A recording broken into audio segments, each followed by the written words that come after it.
Hello everyone, and welcome to the first seminar in the series Conversations in Political Ecology, run from the Lancaster Environment Centre, at least virtually run from the Lancaster Environment Centre. I'm Frances Cleaver and I'm Professor of Political Ecology at the Lancaster Environment Centre. And today we're starting our seminar series with a focus on feminist perspectives on political ecology. So I'm absolutely delighted to have two guests with us for the seminar, and they are Seema Kulkarni, who's a senior fellow at SOPPECOM, which is the Society for Promoting Participative Ecosystem Management in Pune, India. And Seema's an activist researcher working on gender, land and livelihoods, women's rights, water justice, and so on, has been for many years. So welcome, Seema. We've also got Margreet Zwarteveen, who's a Professor of Water Governance at the Institute of Water Education in Delft in the Netherlands. She also has an appointment at the University of Amsterdam. And her work is really centrally concerned with power, water and gender. So without too much ado, I'm going to hand over to Seema and Margreet, and they're going to have a bit of dialogue, and after that we'll enter into some questions and answers. If you have any questions for the speakers, please can you post them in the question and answer tab, and we'll deal with them a bit later in the seminar. Thank you. Seema, over to you. Thank you so much, Frances and John and everyone at the university. This is really a great privilege to be with all of you. And it's also a privilege for Margreet and myself to share some of the things that we've been thinking together. And really very happy to be here. So I would like to start by sharing a couple of videos. This is actually of women farmers. And when I say women farmers, they also include wage laborers, across the spectrum in a varied kind of livelihood activities. So I'm going to share these two videos, and then maybe we could take the conversation from there. So, yes. Give me a minute.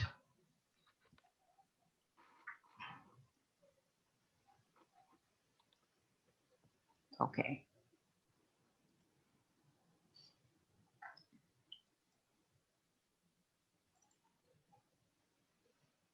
राहणार काटोडा तालुका जिल्हा बीड. 12 वर्षातच माझ्या आईचं पण लग्न झालंय ना. माझं पण लग्न 13-14 वर्षात लग्न झालं माझं B.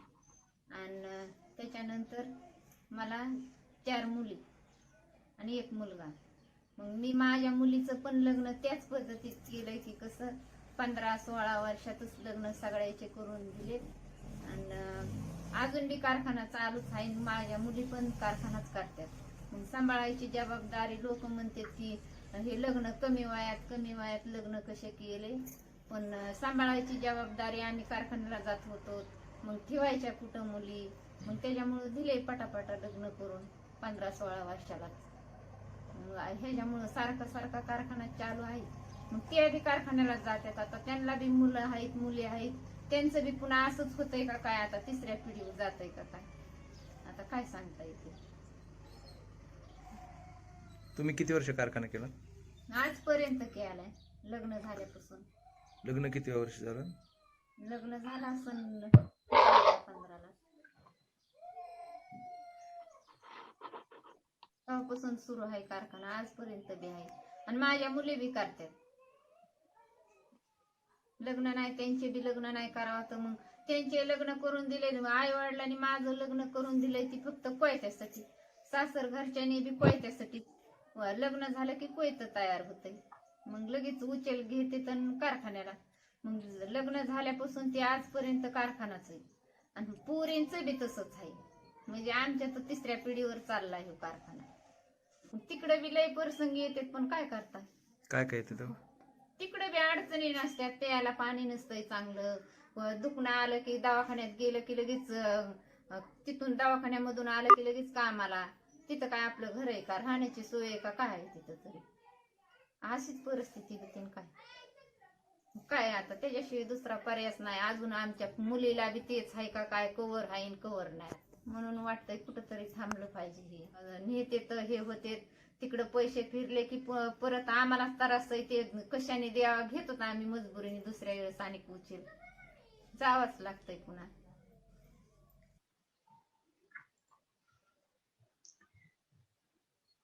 Yeah, so this was Suman Ohar, and she is a sugarcane cutter. Before I talk about her, I would also like to share another video with you. It's again just a 2-minute video. So just give me a minute. And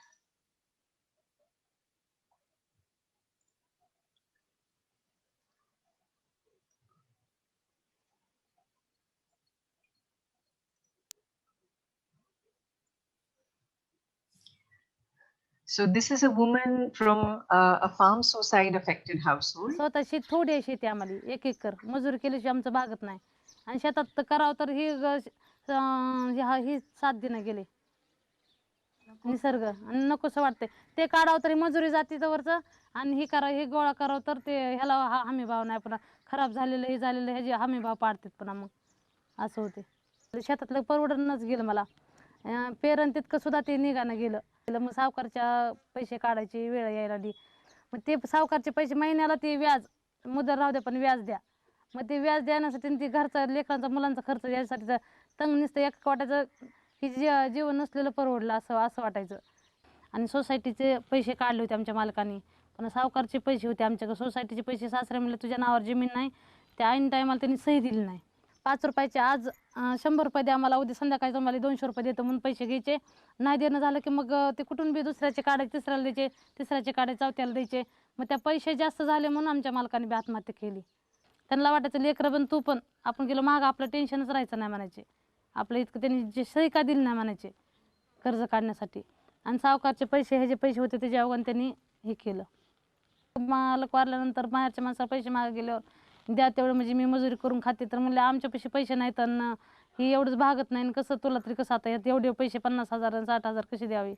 म्हणजे हे तर B दिलं नाही. सासून सासऱ्यांनी तर कसलंच हे केलं नाही. बाजूलाच मग आम्ही लगेच वायला, मला 7व्या महिन्यात तर लगेच वायला टाकलं. श्राद्ध घालाय पुरतं सुद्धा मला एकात ठेवून घेतलं नाही. 7व्या महिन्यात मालक वारलं, पण 7व्या महिन्यात मला वायला टाकलं त्यांनी. आता ते शेतीतले मळलं तर सगळ्यांच्या दाराला जायचं. हे आमचं एवढं शेतातून घरी नाही ट्रॅक्टर गेलं शेतातून, ट्रॅक्टर ते जात नाही आणायला, काही वाहन जात नाही. मग आम्ही बैलगाडीवाल्याचे मागं जाते, म्हणजे आमचं सोड तुमचंच कुठं हे करावं.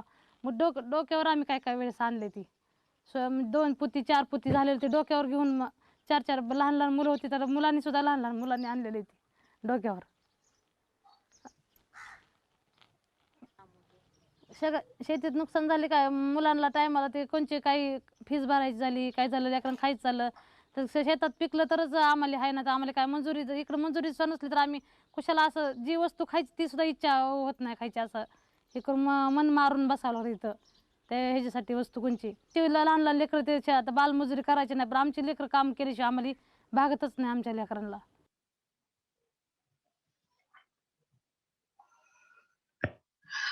So these are 2 stories from Maharashtra, which is a Western Indian state.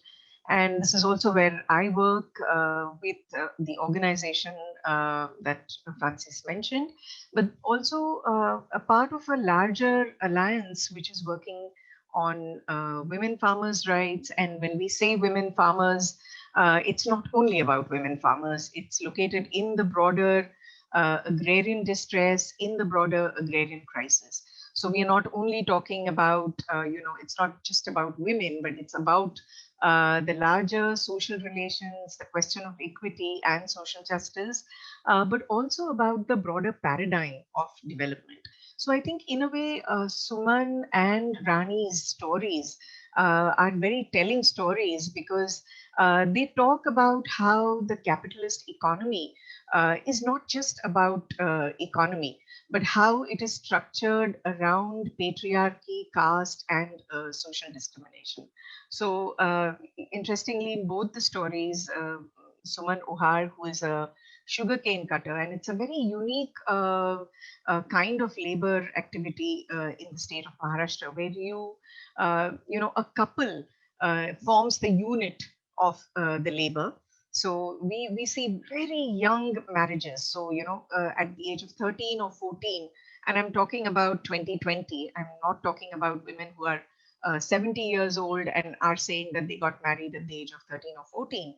But even now, we have these young marriages, child marriages, which are illegal, but which are very necessary simply because they allow for survival of these communities. There is a lot of precarity. You can see that the sugarcane cutter is also a farmer at other times. So, there is a need for this diverse kind of a livelihood basket that is required. Rani's story is about, again, it talks about the agrarian distress. It's about how a large number of farm suicides are committed in India, and India is not an exception. We hear stories from the US as well, in terms of how the entire agrarian paradigm is making that shift towards monocropping, monocultures, a singular way of thinking, a very unilateral and kind of a model of development which is based on extractivism. So, in fact, the stories of farm suicides in India, Maharashtra leads them, unfortunately, are about how, this entire focus on corporatization of agriculture, a very, very intensive use of chemical fertilizers and pesticides have in fact replaced that entire, a knowledge base of women, of the marginalized communities, which in fact spoke of diversity, which in fact spoke of, how you can adapt to local contexts and local geographies.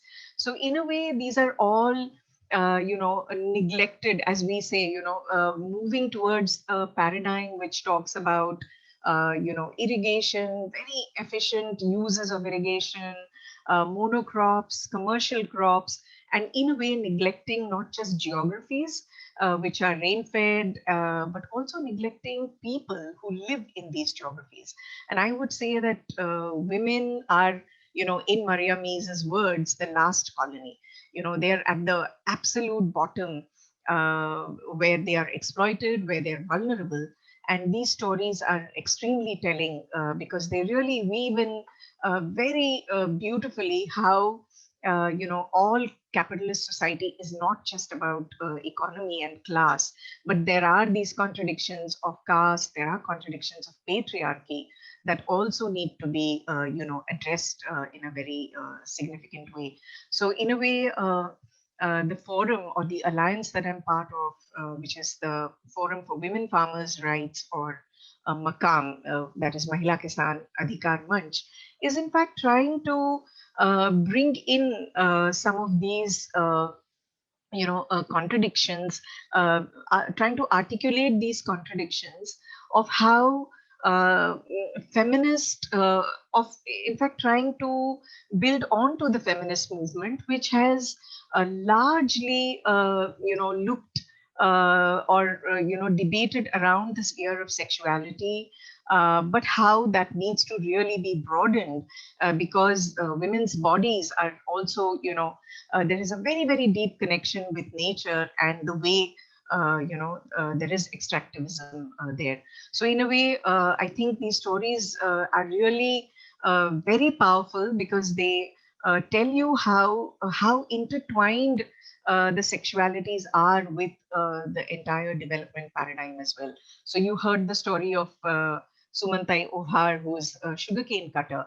And she also talks about not just child marriages, but she's also talking about sexual harassment at workplace, which is clearly, motivated by the profiteering, because this is all about how profits could be garnered by the sugar factories. I mean, it's very critical that the harvested sugarcane reaches the sugar factory with no time lapse. And that also means that women are overworked, not just with that large part of the unpaid work, which is, what is referred to as care work, but unfortunately that's the burden that they carry.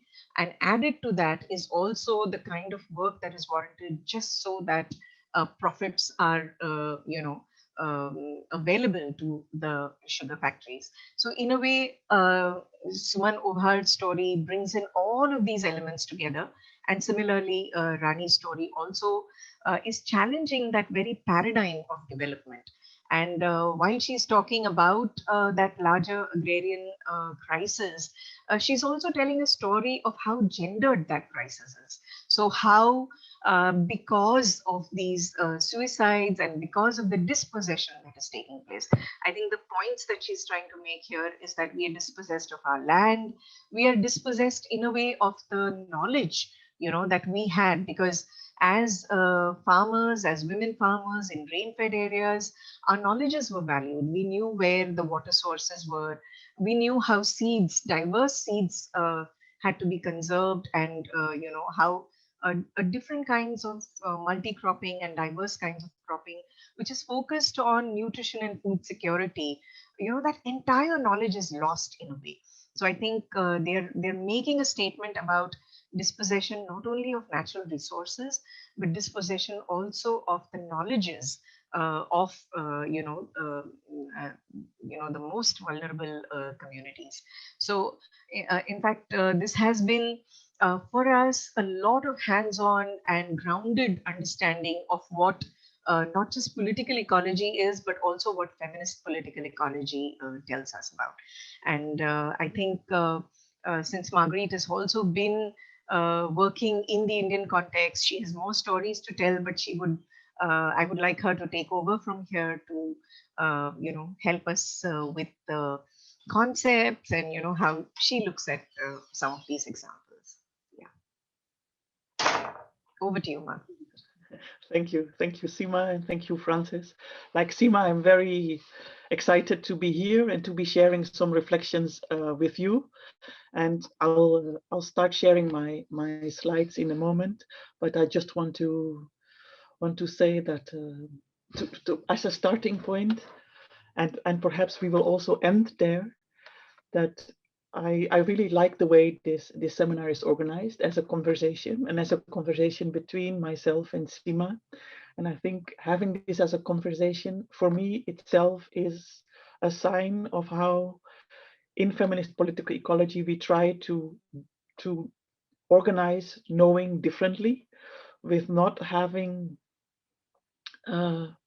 with closer connections and back and forth between activism and theorization, and between practice and theorizing, not having a theory that creates a larger structure with boxes that need to be filled with empirical examples, but instead having empirical examples and activism and experiences like Seema has just shared, always in perpetual conversation with theorizations, the two feeding each other. So that's why I really like that we have this as a conversation. I'll now start sharing my screen.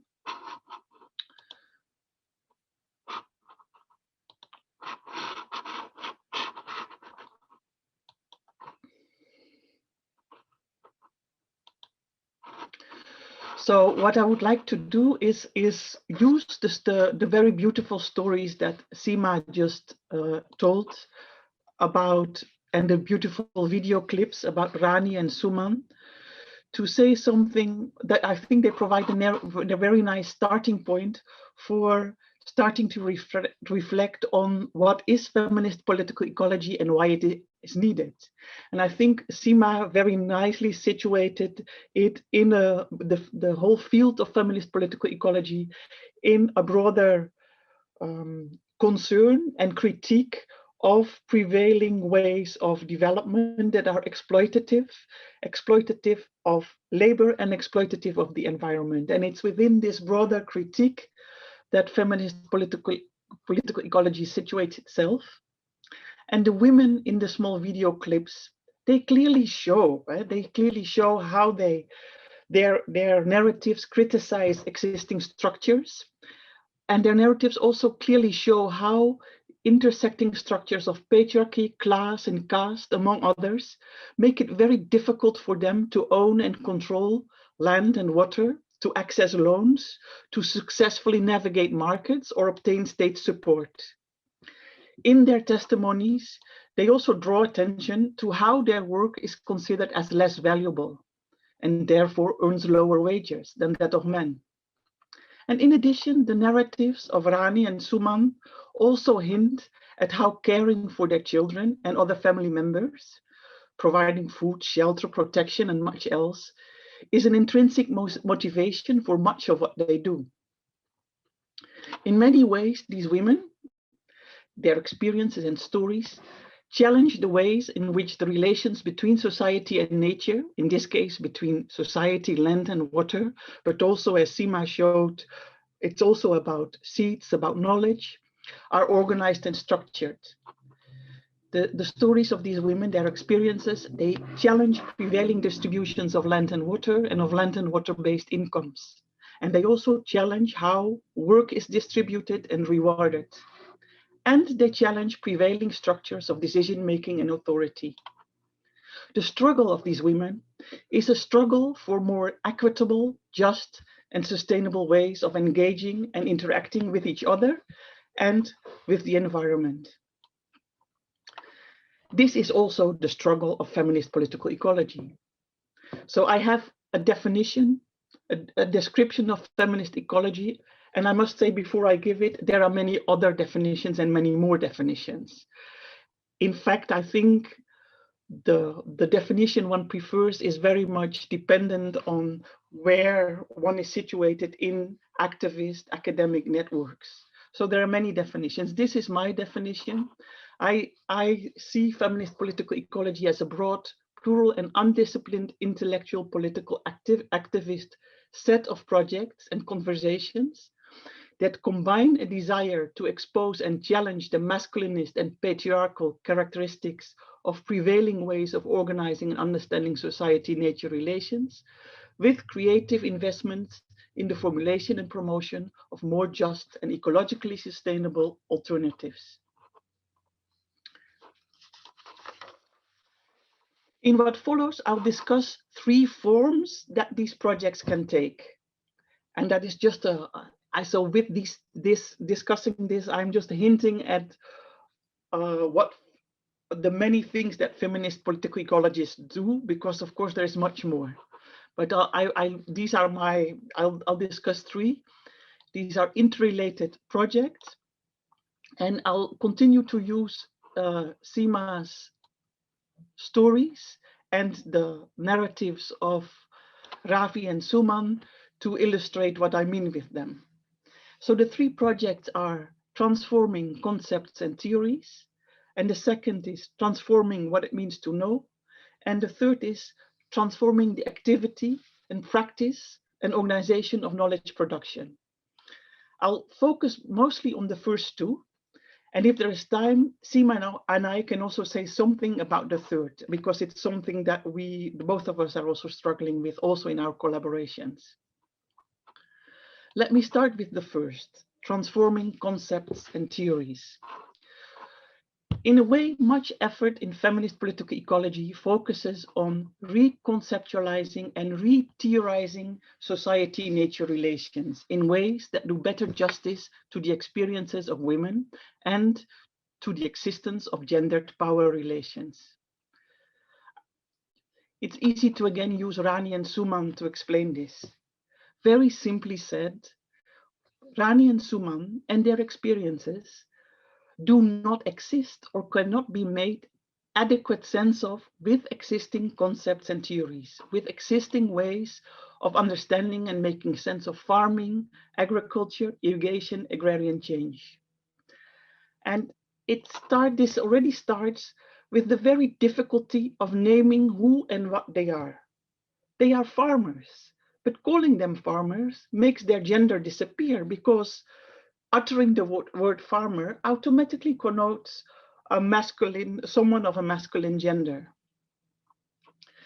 So calling them farmers makes their gender disappear, and it makes it seem as if the fact that they are women does not matter for how they engage in farming activities. They are, Seema calls them women farmers or female farmers, but that in a way is also an awkward characterization, because it directs attention to how they are different from the norm.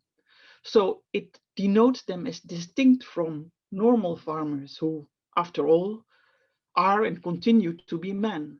In other words, prevailing notions of what and who is a farmer, and of what and who is a woman or a man, and of what and who is farming, agriculture, and I could go on, are ill-suited for expressing the reality of farming as seen from the experience of women like Rani and Suman.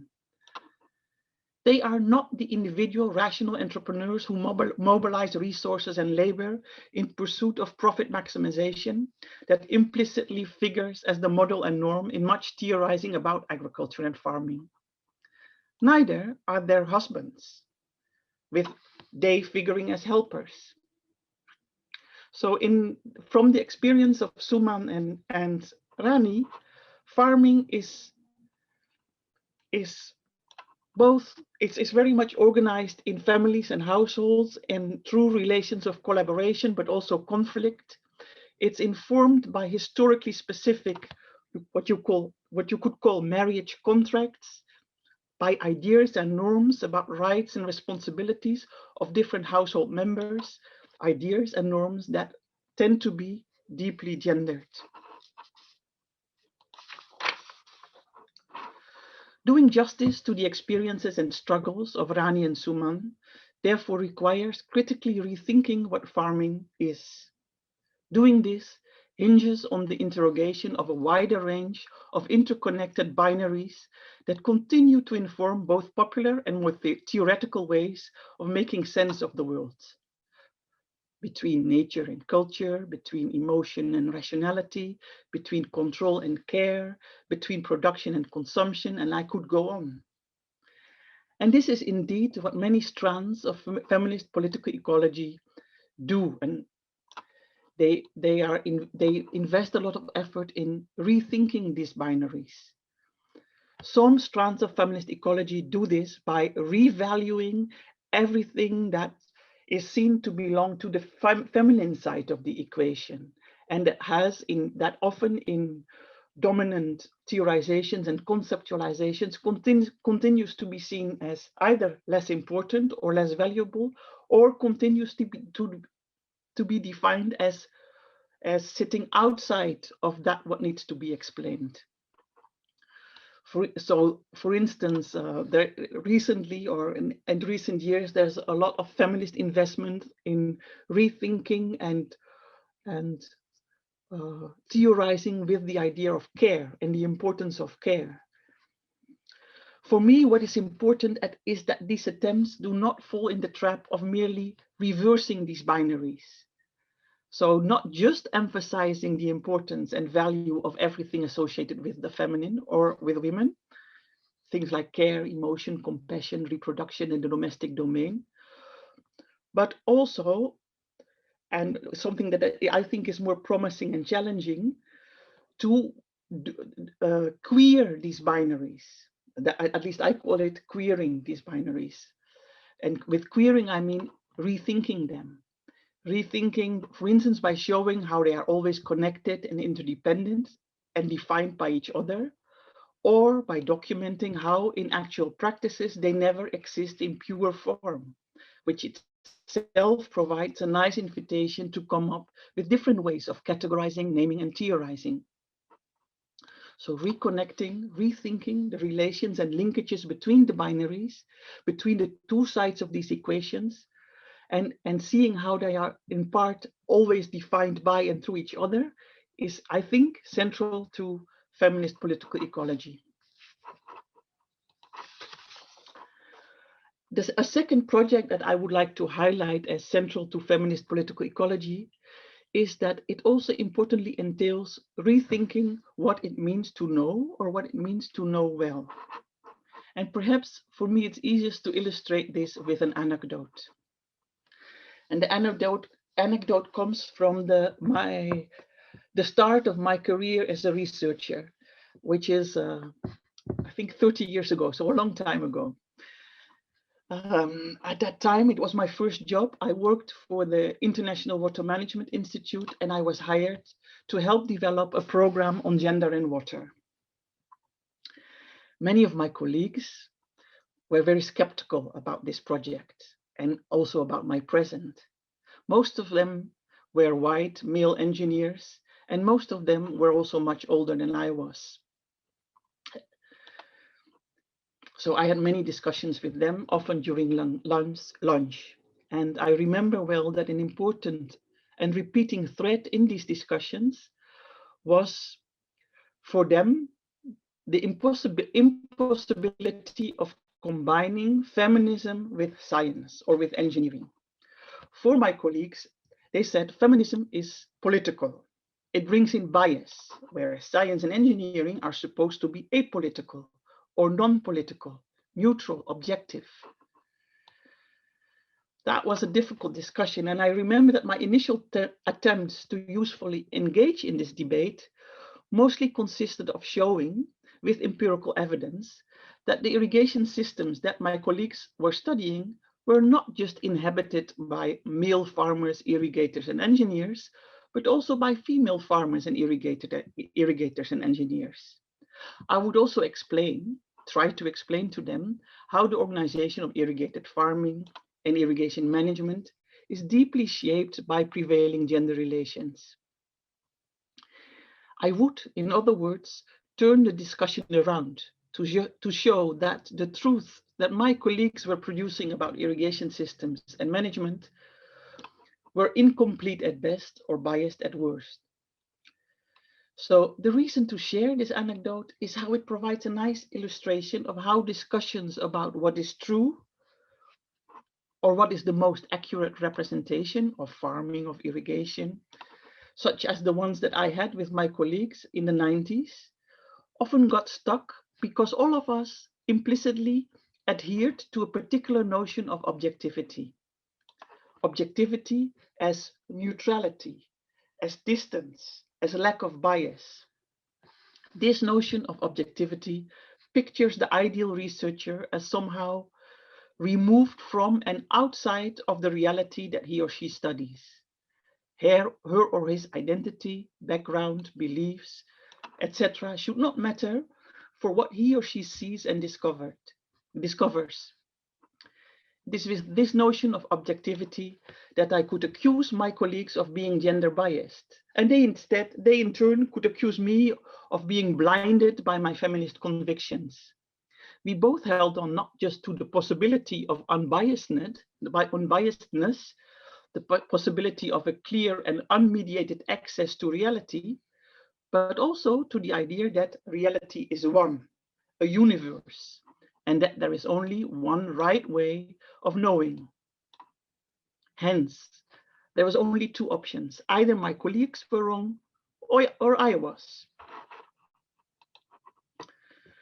It is true, reading Donna Haraway's famous essay, Situated Knowledges, The Science Question is in Feminism and the Privilege of Partial Perspective, that was published in 1988, that I learned another way of dealing with the discussions about biases and good knowing. What was most revealing to me in Donna Haraway's essay is that she argues that the definition of objectivity as being neutral and separated from what is studied is itself an expression of power.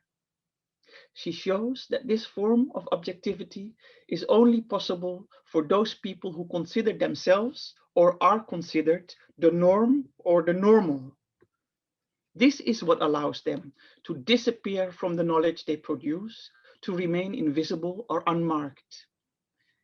In my example, it was my engineering colleagues who thought they represented the normal and the norm in terms of how irrigation should be known, and they saw and could see themselves as neutral, objective, indeed as unmarked.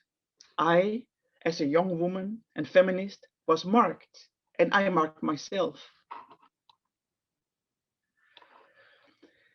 Instead of adhering to this God-eye view of objectivity, Haraway proposes a new definition of objectivity as being about particular and specific embodiment. So definitely not about the false vision promising transcendence of all limits and responsibility. She says the moral is simple. Only partial perspective promises objective vision. Feminist objectivity is about limited location and situated knowledge, not about transcendence and the splitting of subject and object. And in this way, we may become answerable for what we learn how to see. And the reason to emphasize this is I think that this proposal of Dana Haraway is actually at the heart of feminist political ecology, because it insists not just that the activity of knowing is always done from a particular place and experience, it's located, it's situated, but it also highlights that knowing is not just about seeing well or about accuracy, but it's always also about politics, about the desire to change. Being explicit about politics and change then becomes a condition of good knowledge production. And this is challenging, not in the least because political struggles are always messy and specific. Perhaps a good moment to hand over to Seema again.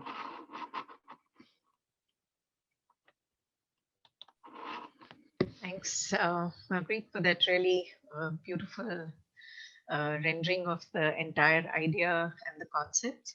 I think we would be happy if there are questions, but just before any questions, I think one of the things that I would like to bring in here is as an activist or as a person who is straddling, I would say, both the worlds of practice and research. One of the things that I definitely want to bring in here is the deep impact that not so much theories, but the various strands in thinking of ecofeminism that, in the, of course, these are movements that started, or the thinking started around the 70s, but, much more impacted us when we were students and were seeing a large number of movements and struggles around us where clearly it was the marginalized and it was the women who were at the forefront of these struggles. So I think there's also a very interesting sort of meaning that the marginalized and the vulnerable, and among them, I certainly would say, are women. So while one understands this as a broader crisis of inequities, social justice, but as I said earlier, that these are finally ordered around patriarchy and other forms of discrimination. We always, as as a political stance, did have to highlight the question of exploitation of women. I think subordination and exploitation of women as separate from exploitation and subordination of other marginalized communities did have to be highlighted for a particular kind of political positions that needed to be taken. And I think it was important to do so because we are always straddling, as I said, these two worlds where we want to bring in that broader framework, but we also need political categorization, because you're also talking about entitlements, you're also talking about the various kind of injustices that are being done. So in a way, all of these different strands, I would say, where we saw women so much at the forefront of these struggles, but when it came to really asserting your rights over entitlements and over resources, it was not always a battle won for them. So, the meanings that they attach to, let's say, land, water, commons are very important because, they, as Margreet was mentioning, that, this entire burden of care and survival unfortunately falls onto them because, again, the way we are structured as a society and the kind of stereotypes and burdens that women and the marginalized communities carry. But yet there is a need to assert rights and talk about this exploitation. So I think that was important. And as a person who's been associated with varied movements, we have always, dealt with these tensions of how we hear, sort of theorizations done around essentializing women, or, the instrumentalism of why women should be carrying the burden of, regenerating the environment. But at the same time, asserting rights also meant that, the care work or the subsistence work that they have to be carrying also needed to be highlighted. So I think it's very interesting how, when you're actually in practice, how do you deal with these larger notions and concepts, and how do you mobilize them in order that they don't essentialize women, but yet are able to assert identities and entitlements. So I think I just thought, it would be useful to highlight that point, but would be very happy if there are questions, and we can take it forward from there. Thanks very much, Seema. And Margreet, did you want to respond to Seema, or? Okay. No, well, just I totally agree. And I myself, I always like the framework that Nancy Fraser uses.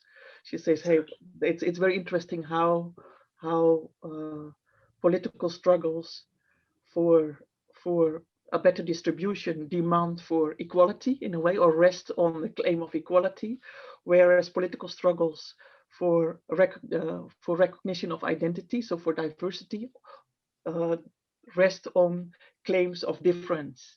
And these two, so these two sometimes clash, but that's just the reality of how politics work. Yeah. Great.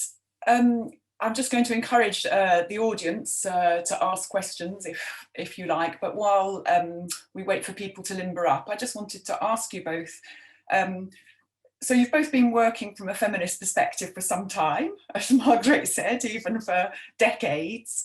And I suppose I'd just like your reflections on, is it still quite a hard sell to outside of other people who are working from feminist perspectives? Those engineers you were trying to convince 30 years ago, are they more convincible now?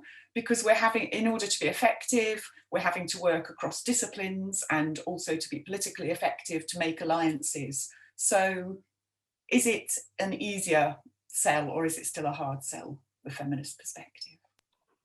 I think a lot has improved and changed. So at least it has become much more normal and accepted to talk about gender, if not feminism. Feminism is perhaps, but at least gender. It's much more normal to talk about gender, about women, in the context of water and irrigation engineering, or in a context of farming. That's totally accepted. As soon as the feminist critique starts touching on some of the cherished normalcies and wisdoms, it becomes more complicated. So if I say, hey, but it also means that we need to rethink what engineering is about, or what being an engineer is about, then there's a lot of resistance, at least that's my experience. It's also, if you have Seema and I, especially Seema, but has been involved in a couple of years back in a large study on what engineers do in South Asia, and it's very telling. It continues to be a very, very, very masculine domain. So I think that itself is not unrelated to how questions of gender and feminism are seen and addressed.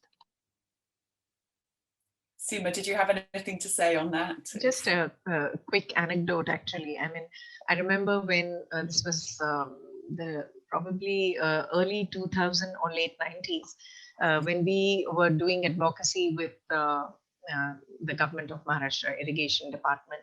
I remember the kind of questions that they would ask us back, I mean, why are you even talking about gender? Why are you even talking about women's participation? How is irrigation efficiency going to, improved with participation by women. So, very, very sort of straight-jacketed views of what irrigation efficiency is, not taking into consideration labor of women and other marginalized groups. So 20 years, of course, is a long time, but now we see some buy-in. But as Margreet said, the buy-in is just for the more softer options. So, there is a willingness to say, okay, we're fine with at the micro level women being on the committees, but you don't have any informed decision-making spaces, or you don't challenge patriarchy, which itself is a bottleneck for them to participate meaningfully in these committees. So I think it's all about not looking at the non-sectoral bottlenecks. So we are happy with the softer options of participation, but don't use words like feminism, because that's all about politics. Gender is fine; it's a developmental term. So that's the kind of experience that we have. So they're happy to include us on committees, but we'll never hear if we have any political statements to make on how patriarchy itself needs to be challenged. If women have to be coming in as a knowledgeable and informed participants. So that's more or less the picture, I would say.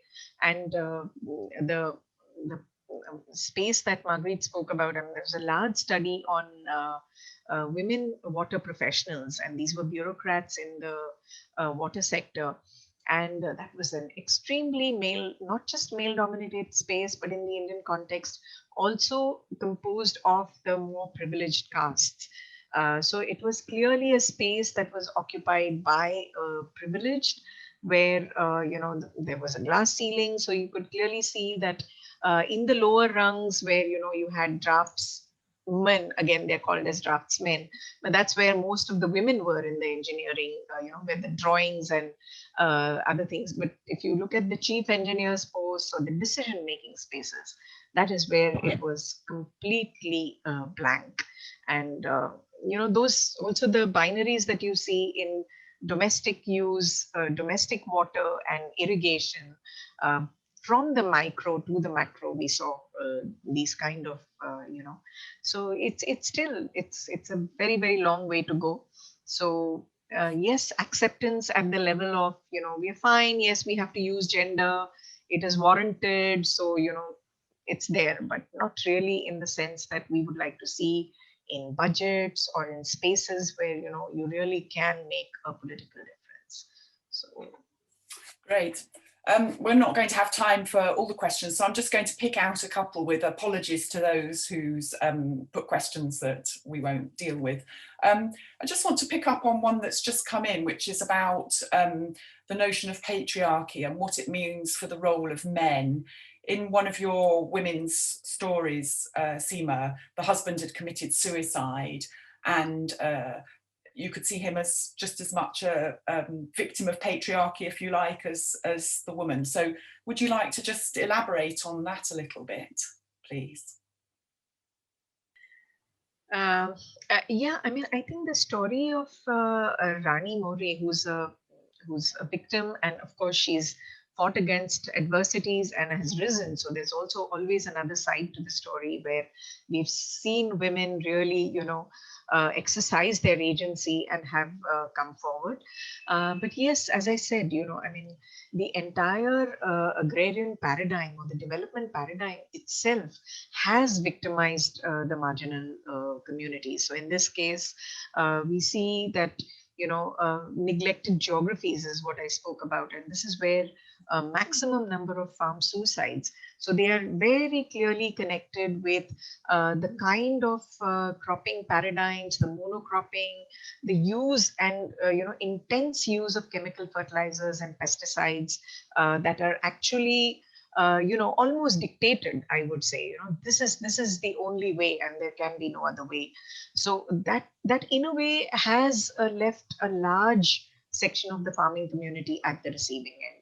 So you see either they being pushed out of agriculture or simply having to commit suicide. And that is where, in a way, yes, so that form of exploitation and discrimination. But when you look at the women from those households, I think you have to look at a further layer of discrimination because of her gender.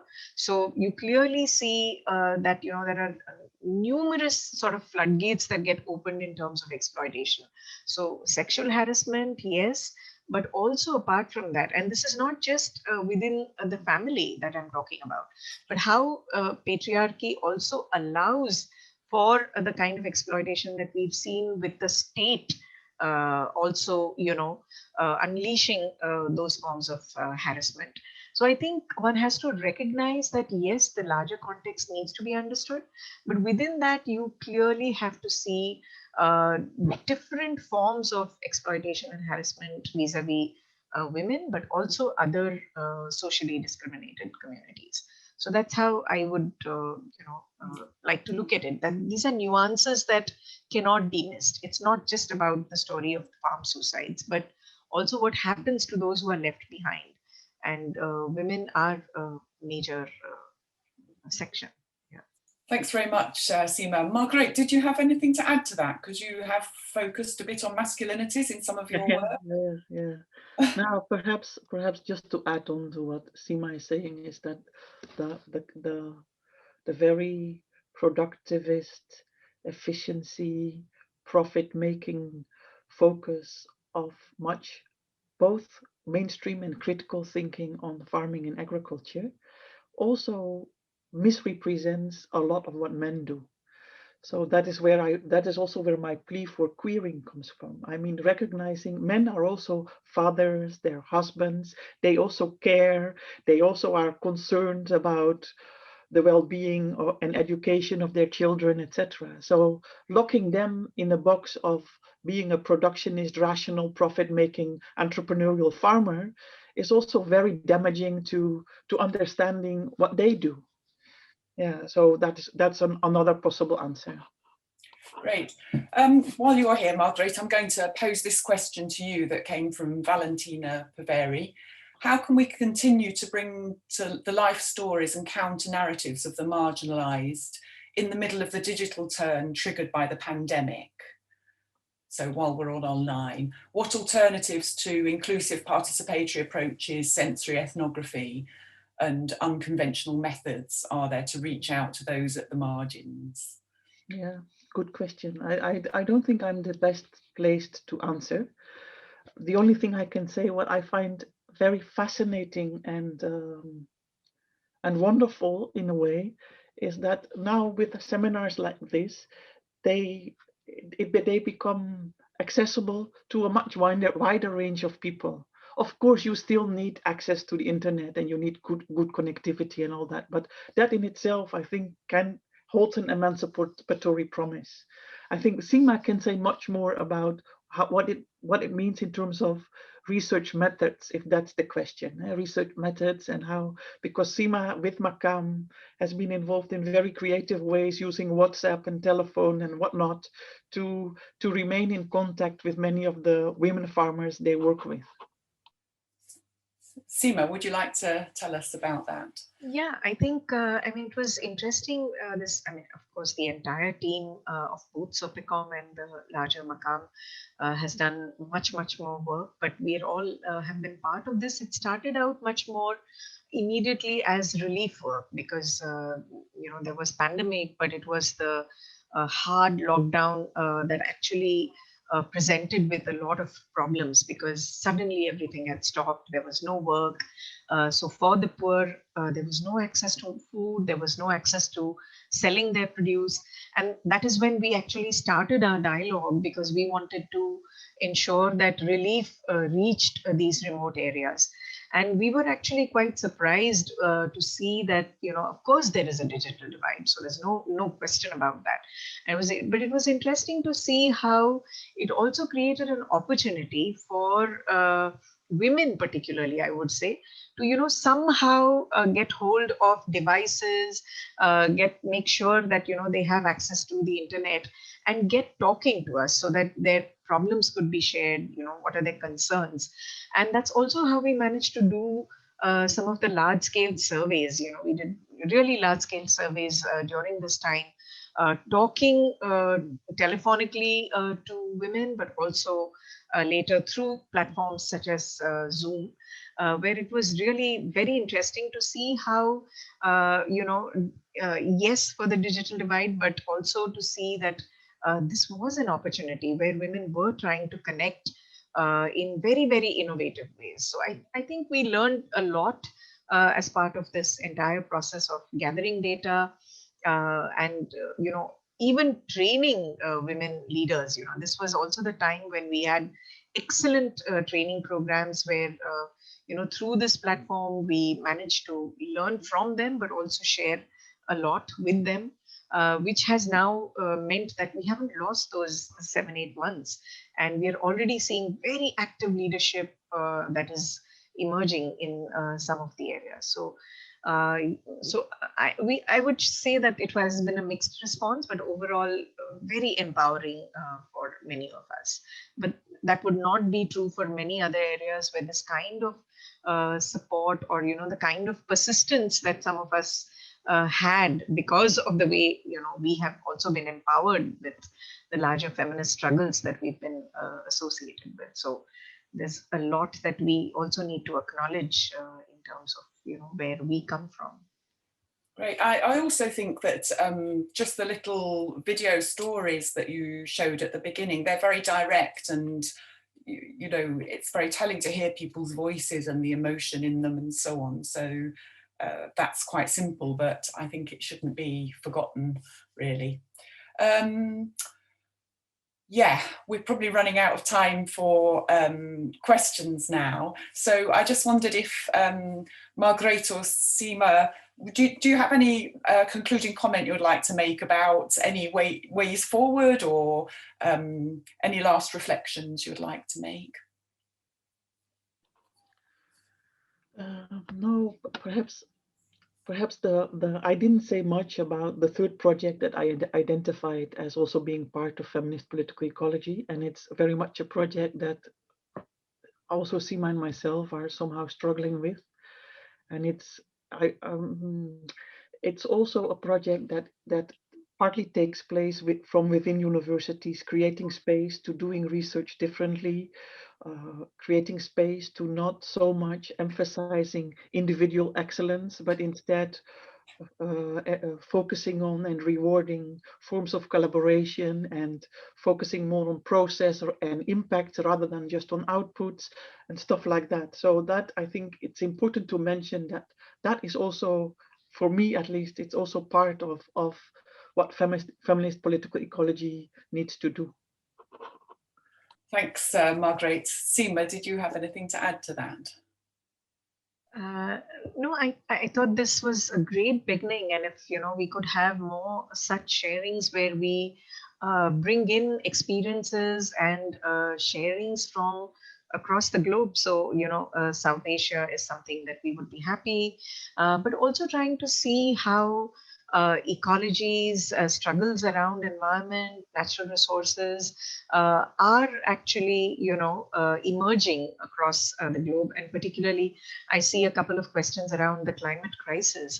And I think that's also an important, how do we understand, the feminist politics and feminist political ecology in that growing climate crisis is also something which is going to be critical, and would be really nice if we could have similar such sharings, which bring in examples from across the world. So thank you for allowing that opportunity. I'd just like to add to what you've both said.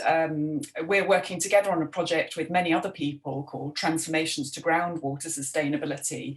And actually I found anyway, that the pandemic situation where we've had to interact in online seminars and share work and knowledge and insights has actually been a bonus in some ways, that we seem to have a bit more interaction going than we would be if we were just waiting until the annual field visit or whatever. So, maybe there's promise from this situation in terms of sharing knowledge and different ways of interacting.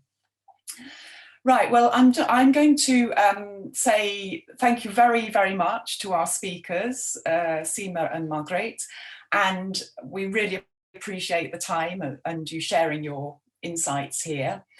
Thanks very much to the audience as well. And I see there's loads of really interesting questions there, which I think we're going to scrutinise afterwards and think more about. And I'd like to really thank as well the hidden Muna Dajani, who without Muna, this seminar wouldn't have seen the light of day. So thanks very much, Muna. And we're looking forward to hearing from you in a later seminar in this series. So with thanks to everyone, but before we go, I just want to pass over to my colleague, John Childs, who's got an interesting announcement to make. John. Hi folks, yeah, I can't promise it's interesting, that's a lot of pressure, isn't it? Yeah, just to let you know, I did post up in chat, but details of the next talk in the series of our conversations have been finalised now, so we have a date. So it's on the topic of decolonising political ecology with BJ Colin Jabadi from the University of Antwerp and Luciana Mendez Barbosa, a former former PhD student here at Lancaster, now doing really interesting activist work. So that's going to be on the 26th of February from 3 till 4 o'clock. So do look out for that. And then finally, a very shameless plug for any of you that are interested in postgraduate study. Again, details are in the chat. But we're going to be launching a brand new postgraduate master's program in political ecology, which we're super excited about. It starts in October this year. So anyone interested in that, do go to the link there or contact me by my email address that you see, j.childs@lancaster.ac.uk, and I'll happily fill you in on all the exciting and hopefully undisciplined ways that we're going to approach political ecology. So yeah, I won't take up too much more of anyone's time. Thank you. Cheers. Right, okay, thanks very much for that, John. So a final thanks, and look forward to continuing the conversation off screen and in the next seminar. So thanks very much and goodbye, everyone. Thank you. Good, thank you, bye-bye. Bye-bye.